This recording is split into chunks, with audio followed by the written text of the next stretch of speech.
Durante mucho tiempo fue Combined System, porque además de surtir Latinoamérica, también surten en Europa y en Medio Oriente.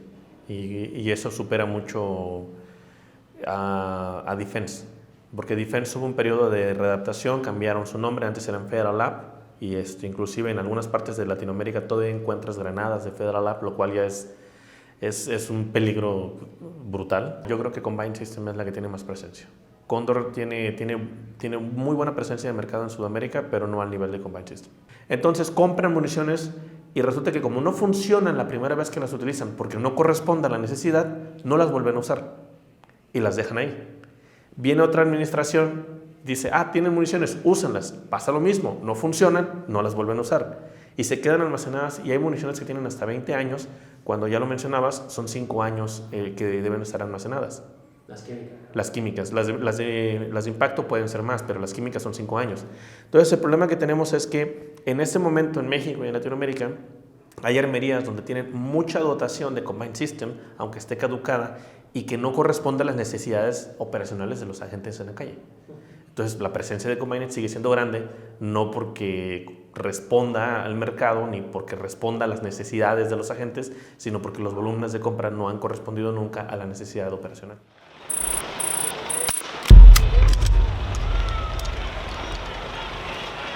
Hablamos de empresas que dentro del modo comercial americano son de non-lethal.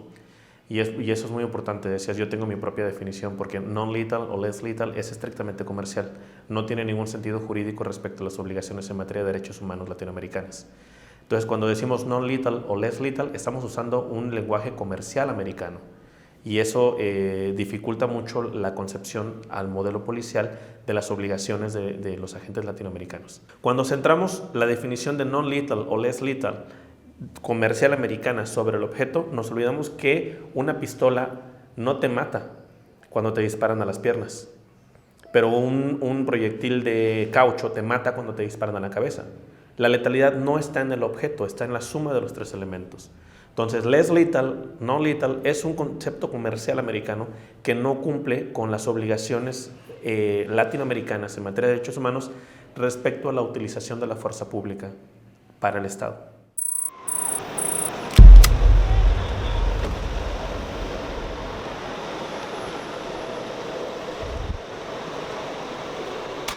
Respecto al modelo militarizado, el gran problema es que cuando a partir de los 80s se populariza SWAT, porque se empiezan a retransmitir en Latinoamérica el programa SWAT, precisamente, que contó con el apoyo de Daryl Gates y se comercializó muy bien ese concepto.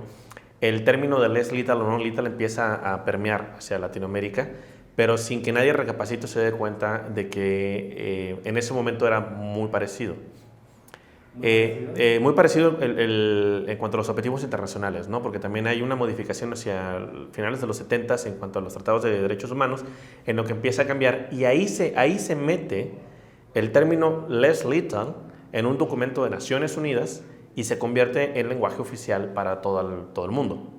Pero ese documento lo copia de Estados Unidos, porque en Estados Unidos se habían encontrado la solución en esos objetivos. El problema está que Estados Unidos nunca explica que existen rangos. Entonces también hay otra teoría que viene en los 80s,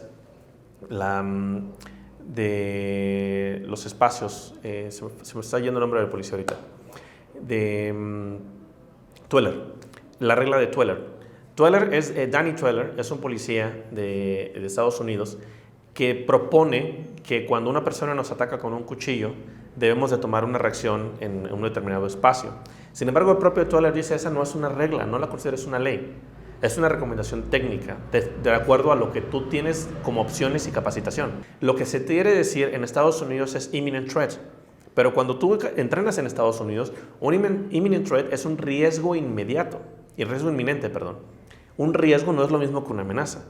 Entonces, en etapas de desarrollo de la utilización de la fuerza está el riesgo, que es lo que podría pasar, la amenaza o la agresión.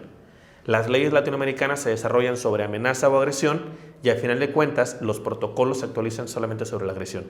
Entonces, perdemos por completo los objetivos de la utilización de la fuerza pública.